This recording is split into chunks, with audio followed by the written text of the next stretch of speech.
Texas A&M, a historic rivalry renewed with more bad blood than ever before. We'll preview the biggest series of the year on today's episode of Locked On Longhorns. Intro!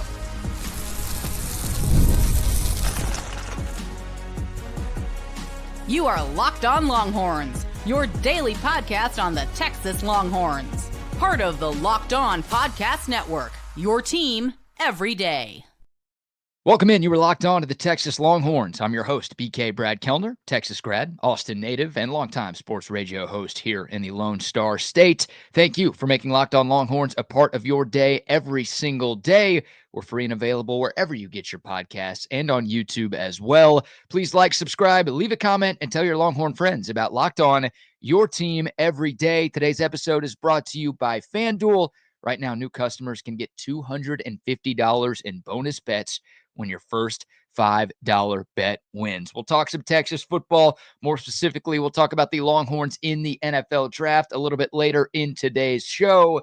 But we're starting off with some Texas baseball because for the first time since 2012, the Texas Longhorns and Texas A&M Aggies will square off in a conference series. And oh man, it's always a big deal when the Longhorns and Aggies share the same field or the same court at the same time. But this is as big of a Lone Star showdown as we've had in any sport in a long, long time. Texas has played Texas A&M more than any other baseball team in school history. The Longhorns have dominated the all-time series against A&M. Texas leads 245 to 132 in the all-time series, including a 133-win, 48-loss mark here in Austin. But the Aggies have been better in this rivalry as of late. A&M has won 6 of the last 7 games against the Longhorns, including that regional game in College Station last year. Of course, Jim Schlossnagle, who we'll talk about a lot here in a moment, was coaching A&M for that game. And the Aggies have won the last 3 at UFCU Dish Falk Field. So I don't have to tell anybody that Texas and Texas A&M is a huge rivalry, but it's made even bigger this time around because, well, these two schools are in the same conference for the first time in more than a decade. But what makes this the biggest series for Texas baseball in years, and what makes this the biggest series in all of college baseball in 2025? It is Jim Schlossnagle going up against his former team. Of course, less than 24 hours after the Aggies lost the national championship to Tennessee, the Longhorns went and snatched Schloss away to become their next head coach. And that announcement created absolute insanity in the world of college baseball as Texas was able to hire away the best baseball coach A&M had ever had, one of the best coaches in any sport that the Aggies had ever had. And we're all seeing the job that Schloss is doing in Austin in his first year. I mean, A&M, they finished last year as the runner-up, the presumptive favorites to be the preseason number 1. And everyone assumed, all right, Schloss isn't going to leave that. Well, not only does he leave that, he left for A&M's big brother and their biggest rival. And oh, by the way, adding further flames to the fire of this weekend's festivities, hitting coach Michael Early, who originally came to Texas and was introduced at the Texas press conference, went back to A&M to become the head coach of the Aggies. So there's that. And man, obviously recruits and players as well. You could throw into the mix that former Texas hitting coach Caleb Longley is now the hitting coach for Texas A&M. The new Texas staff went on and stole prized recruits like Adrian Rodriguez and Drew Rarick from the Aggies. They pillaged their classes of 2025 and 2026. Yeah, a huge deal. It was the biggest story in the offseason for college baseball. And I think fans on both sides of this rivalry have had these 3 days marked on their calendars for a long, long time. And you know the 12th man is going to be out for revenge. It's going to be a ruckus atmosphere at the Dish. There will be obviously plenty of Longhorn fans there rooting against A&M, but you know plenty of Aggies will be there as well, rooting on their team, but also rooting against their former head coach, who of course left A&M pretty unceremoniously after that national championship loss. All right, now to the games themselves. Texas A&M has been red hot. The Aggies got no hit by Tennessee on April 4th. That was the first game of their 3-game series in Knoxville in a national championship rematch. Since that day, A&M is 10-1. They won the final 2 games of that series against Tennessee. They swept South Carolina, and then they went on the road to number 2 Arkansas last weekend and took 2 of 3 from the Hogs. In those 11 games, the Aggies are outscoring their opponents 125-52. So again, they are scorching hot right now, and they are starting to look like the team that was the preseason number 1. Before this stretch, their record was 14-15. They were 1-9 in SEC play. They got swept by Bama. They got swept by Vandy. They dropped 2 of 3 from Kentucky. And again, they got no hits in the first game of that Tennessee series. I mean, the Aggies were lifeless. People were calling for Michael Early's job already. And A&M was a team that was probably on the outside looking in, just making the postseason. Again, they were the preseason number 1 and the heavy favorites to win the College World Series this year. They were 14-15, 29 games in, but they have turned things around as of late. 7-1 in the last 8 conference games. Now, they're still 7 games behind Texas for first place in the SEC, but the Aggies looking a lot better now than they were 3, 4, 5 weeks ago.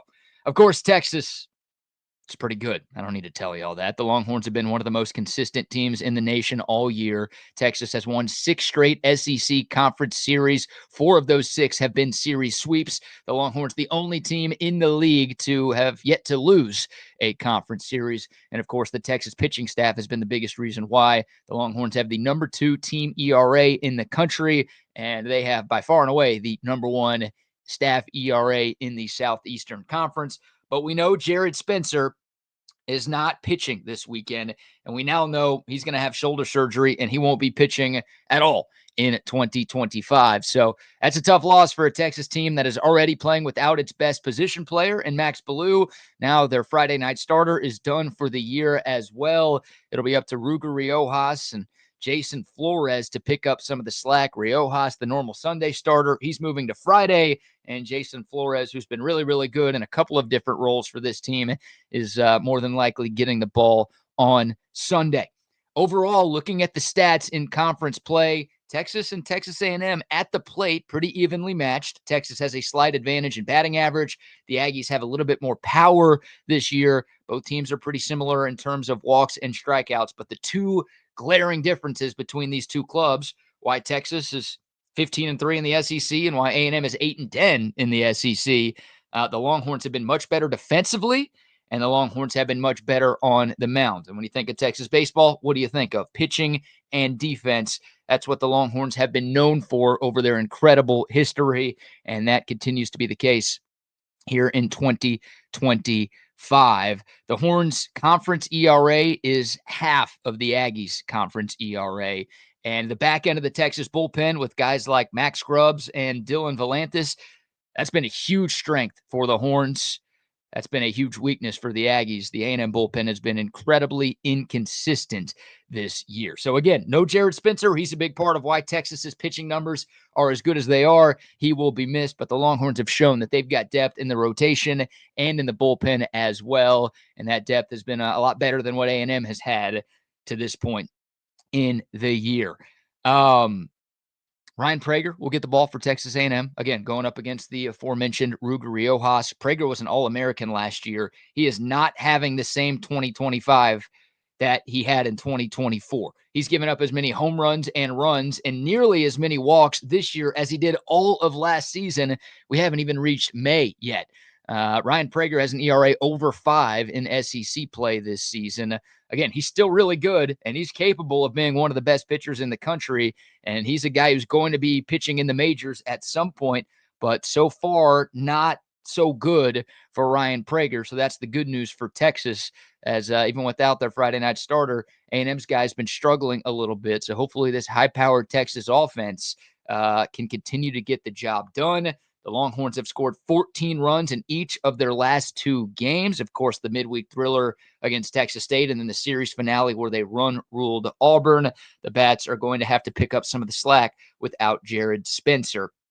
And speaking of storylines, obviously Jim Schlossnagle and Michael Early, those are two massive stories to watch this weekend. But how about Kimball Schuessler, who has been red hot for Texas? He was the SEC co-player of the week last weekend for what he did against the Auburn Tigers in that 3-game sweep in Austin. Kimball Schuessler, of course, started his college career at A&M before transferring to Texas. So there are a lot of pictures that look like they're AI generated of people on Texas's side wearing A&M jerseys and people on A&M's side wearing Texas jerseys. It's not ChatGPT. It's not DeepSeek. It's the real thing. And that's what makes this 3-game series even more compelling. Oh, by the way, A&M Sunday pitcher Miles Patton, he's a Long Beach State transfer. Everybody thought he was coming to Texas this offseason. The Aggies at the last minute threw him a bag, and they got him instead. So another guy, he didn't pitch at Texas, but he was very close to coming to Texas. Instead, he will get the ball against Texas in the finale on Sunday. So the Lone Star Showdown, I mean, it's one of the best rivalries in college sports. If you're watching or listening to this, you know how big of a deal this is in the great state of Texas. And again, there will not be a bigger series in college baseball anywhere in the country in 2025. This means so much to both schools. This means so much to both fan bases. Obviously, Texas trying to hold on to the 3-game lead they have for first place in the SEC. A&M trying to do enough to make sure they've got a spot in the tournament. And, oh, yeah, you don't think the 12th man is looking for some revenge against Jim Schlossnagle? And a lot of A&M's players were obviously coached by Schloss, and I don't think they were too happy that their head coach left to take the job at the rival school. So, again, it's going to be an insane atmosphere. It's going to be unlike anything that we've ever seen.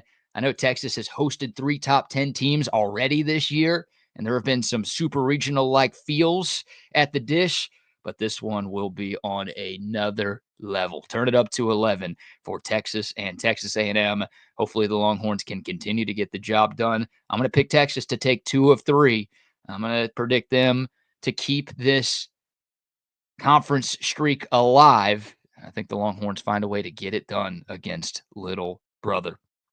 Buckle up. All 3 games, by the way, on national TV. SEC Network tonight, ESPN2 tomorrow afternoon, ESPN2 Sunday afternoon. Yeah, strap in. It's going to be fun at UFCU Dish Falk Field. Would love to hear from you. What's your confidence level for Texas going into this A&M series?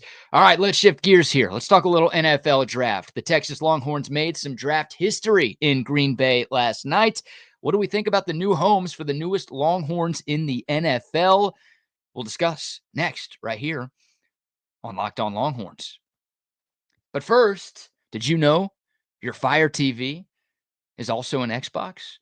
You could turn any TV into a gaming and entertainment hub with Fire TV Stick 4K devices.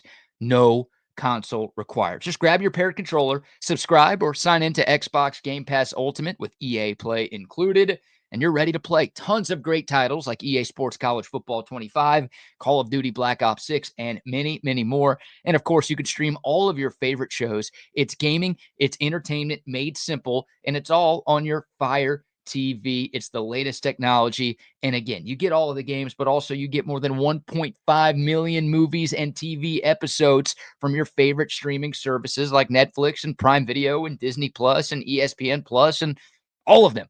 You got it right there at your fingertips with Fire TV Stick. And again, the gaming, you don't need a console anymore. Your Fire TV is also your Xbox. So head over to Amazon.com/Fire TV Locked On to get started. Xbox Game Pass Ultimate subscription and compatible controller required. Available on select devices, including Fire TV Stick 4K, Fire TV Stick 4K Max, and Fire TV Cube.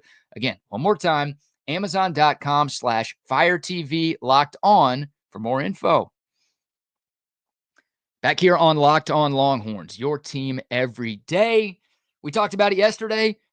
It came to fruition last night. For the first time since 1980, your Texas Longhorns had 3 players selected in the first round of an NFL draft. Kelvin Banks, Jahdae Barron, and Matthew Golden were all picked, and I think all 3 are poised to have great rookie seasons. We'll go in order of when they were selected, starting with Kelvin Banks. who was the 9th overall pick to the New Orleans Saints. He was the 3rd tackle off the board. I'm not backing down from my take. I think Kelvin Banks will end up being the best offensive lineman in this draft. Even though he was the 3rd one picked, I think Kelvin Banks is going to have a tremendous, tremendous career in the league.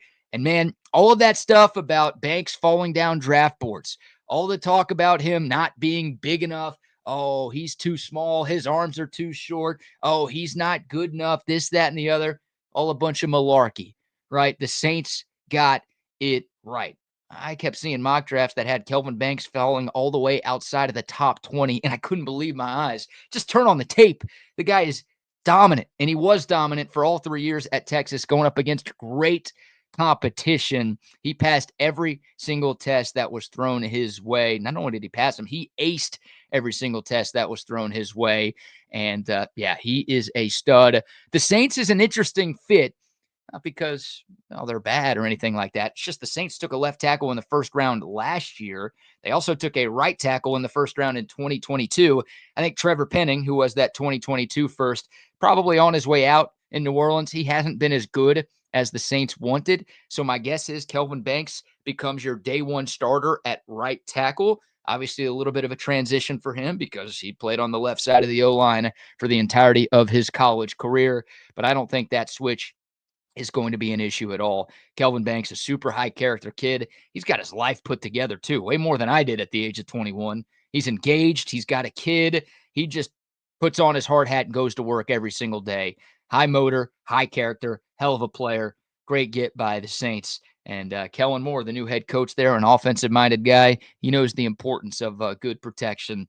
Kelvin Banks is going to do that in New Orleans for a long time. So I like that pick. Maybe the best value pick of the entire night, Jahdae Barron going 20th overall to Denver. Pretty cool moment with a high schooler battling cancer getting to announce the pick as a part of the Make-A-Wish Foundation. That was cool to see. But man, Denver's a fun team. They're up and coming. They made the playoffs in year one of the Bo Nix era. You've got a Super Bowl winning head coach and Sean Payton there. That's a defense that was really good last year. They also added Drake Greenlaw and Hafunga, the San Francisco 49ers safety. Both of those guys were Niners last year. That is a team on the rise, and Jahdae Barron is a hell of a player. Again, we talked about this yesterday. He is a defensive coordinator's dream because of how versatile he is. And oh, by the way, the Broncos already have the best cornerback in football and the reigning defensive player of the year in Pat Surtain. What a guy for Jahdae Barron to learn from. And also, look, Jahdae Barron's not going to have to go up against a bunch of number one wide receivers early on. Not to say that he couldn't. I think he could. He won the Thorpe Award against really good teams last year, but he won't have to worry about going up against the best of the best because the Broncos already have the best of the best. I think Barron's probably your nickel guy at the next level. But again, the versatility, you can put him on the outside. You can move him down in the box if you need to. You could put him at safety from time to time. We saw everything he could do during his run at Texas. And again, I mean, that great value there. Daniel Jeremiah of the NFL Network had Jahdae Barron as his 10th best player overall in this class. For the Broncos to get him at 20, it's a great find. And Jahdae ended up being the second corner taken. Obviously, Travis Hunter went number 2. Jahdae Barron, the second corner off the board, going ahead of Will Johnson, going ahead of Maxwell Harrison, going ahead of anybody else.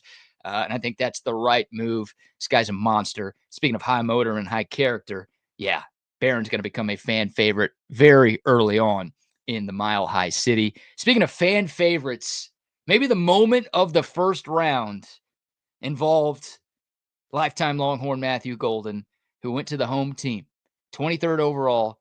The Green Bay Packers, of course, the draft right outside of Lambeau Field. They end up taking Matthew Golden. It's the first-round wide receiver selection for Green Bay since 2002 when they took Javon Walker. Matthew Golden wasn't born until 2003. That's how long it's been since the Pack have gone with a wideout in the first round. But the crowd went bonkers there. They would have been happy with any wide receiver, but to get Golden, who slipped a little bit, again, a lot of people thought the Cowboys at 12 were going to take Golden. I'm thinking the Cowboys are going to regret passing up on him. Cowboys and Packers have played a lot of games, especially in the playoffs over the years. I think if you're a Cowboys fan like myself, you're a little nervous that Matthew Golden's going to torture you for the next few seasons. But yeah, to get Matthew Golden again, a guy that could have gone 10, 11 picks earlier, he falls in your lap at 23 at a position of need.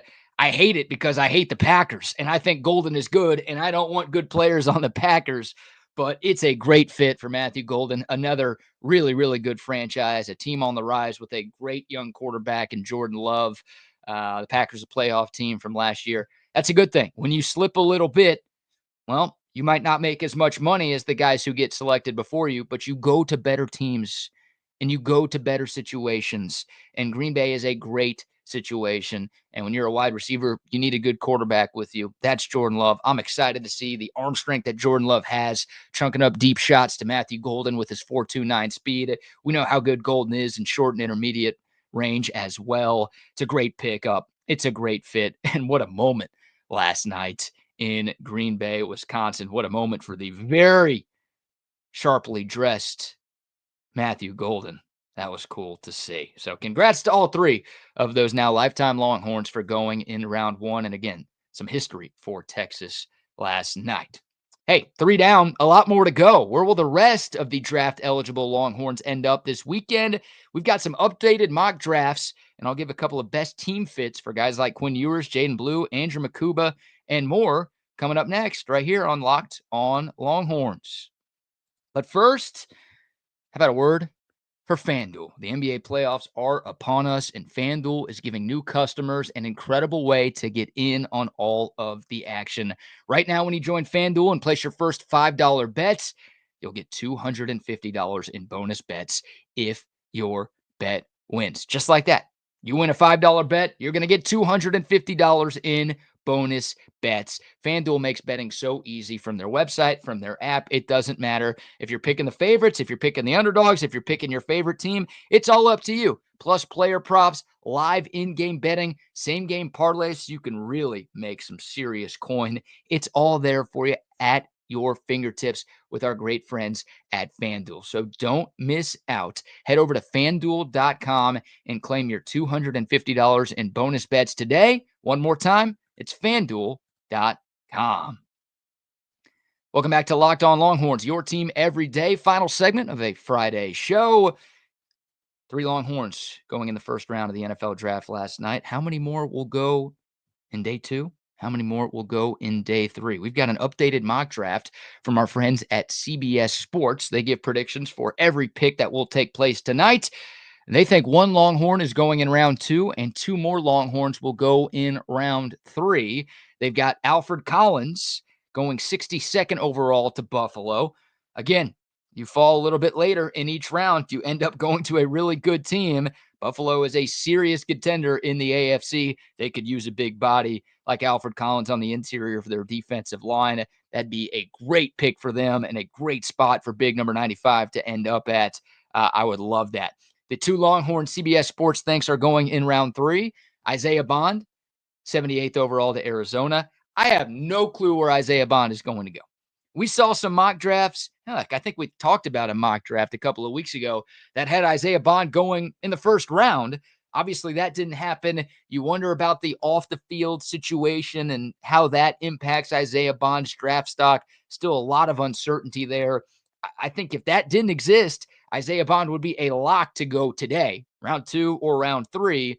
But because of that, I just don't know. I don't know what to predict for IB. But CBS Sports thinks he's going to go again to Arizona in the 3rd round. It'll be interesting to watch that. And then they've got Andrew Makuba going at the very end of round 3, 97th overall to Minnesota, another playoff team from a year ago. Y'all know my thoughts on Andrew Makuba. I think he's one of the most underrated players in this draft. I think he's going to be one of the steals of this entire draft. And, man, you put him with Brian Flores, that Vikings defense that was unbelievably good. I know they flamed out in round 1 of the playoffs, but they won 14 games this past year in large part because of how good that D was. Andrew Makuba there would be awesome. He can go anywhere. That's one of those guys, like, he's going to make plays even if he goes to Cleveland or New York or Tennessee, one of those awful teams. Makuba, I'm telling you, that guy is going to be a force at the next level. So CBS Sports has 3 horns going today. I think there's going to be at least 4. I mean, Cam Williams could go today. Jaden Blue could end up going today. I think Gunnar Helm should go today. It's kind of a logjam of tight ends who could end up hearing their names called this evening. But I think Gunnar Helm's just about as good as anybody else who's still on the board. All three of those guys could hear their names called in addition to the three names that we just mentioned. So I think it'll be 4 or 5 Texas players who hear their names called. And look, I think Texas gets the benefit of the doubt right now because of the way they've developed NFL talent in the Steve Sarkisian era. For a long time, it felt like teams would shy away from Longhorns because you couldn't really trust guys who were coached by, Mac Brown at the end of the Mac era, Charlie Strong, Tom Herman. Guys just weren't getting developed. It almost felt like Texas had a star remover where they would turn 5 stars into 3 stars instead of developing guys the other way around. Now I think Texas gets the benefit of the doubt. The Horns are battle tested playing in the SEC, and they've been well coached. I mean, there's a reason a bunch of franchises want to hire Steve Sarkisian to the NFL. They believe in him. They trust him. They love him. So I think there's going to be a Texas bump over these next couple of days. I think 4 or 5 guys will be drafted today. And then you wonder about tomorrow. And the biggest question is, where does Quinn Ewers go? I looked at 4 different day 2 mock drafts before recording this episode. One of them had Quinn going today. 1 out of 4. That was in the 3rd round to Seattle at pick number 82 overall. That'd be a decent team fit. Sit behind Sam Darnold for a couple of years before getting your opportunity. Look, I think the best case scenario for Quinn Ewers is going somewhere to where he can sit for a while. Like, I don't want him to end up in Cleveland. Number 1, that's where quarterbacks go to die. Number 2, Joe Flacco is the starter right now. So they're going to want to move off of that old bag of dirt as quickly as possible. I think Quinn needs a year, maybe a couple of years before he gets thrown into the fire. I think the Rams would be a great team fit. Learn from Matt Stafford, be in that Sean McVay offense that's pretty similar to Sark's. I think the 49ers would be a good fit. Same thing, sit for a couple of years. And Shano's offense is pretty similar to what Sark runs. But again, wherever Quinn goes, I hope he gets some time to hone his craft a little bit because there are still some things that he needs to work on. Wide range of projections for that guy. He could go in round 2. He could go in round 5 or 6. I have no idea. Bad news for Quinn. Only 2 QBs went last night. Some people thought Shedeur Sanders was going to go. He didn't. Some people thought Jalen Milroe was going to go last night. He didn't. So obviously other quarterbacks get pushed down. That means Quinn's probably going to get pushed down as well. We'll see what happens. Other hopefuls, more likely day 3. Maybe some UDFAs here. Barrett Sorrell, I think he gets drafted for sure. Jake Majors, I think he gets drafted for sure. Vernon Broughton, same thing there. And you've got guys like Hayden Connor, Silas Bolden, David Benda, Bill Norton, Gavin Holmes. I'm telling you, Texas, everybody knows the stat right now. The Longhorns need, maybe I don't even know the stat right now. Texas needs 14 players drafted to tie Georgia's 2-year record for the most players selected from any one school in a 2-year span.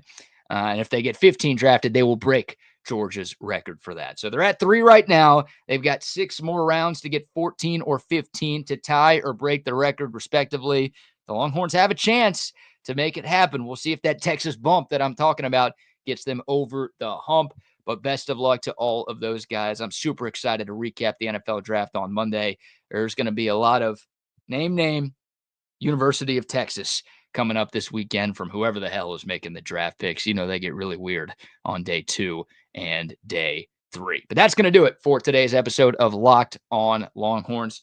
Really appreciate y'all tuning in today and all week long. Thank you for making Locked on Longhorns a part of your day. For your next listen, check out the Locked on Portal Show. Brian Smith has the latest rumors, portal entries, and signings. Be the most informed fan on all of the changes going on in the world of college football. Find Locked on the Portal on YouTube or wherever you listen to your podcasts. On Monday, NFL draft recap, Texas A&M recap. We'll have plenty more. Never a dull moment on the 40 acres. And we've got you covered here on Locked on Longhorns. Please like, subscribe, share, leave a comment. All of those great things. Can't thank y'all enough. Everyone have a great weekend. Until next time, horns up, mic's off. We'll see y'all soon. This is Locked on Longhorns.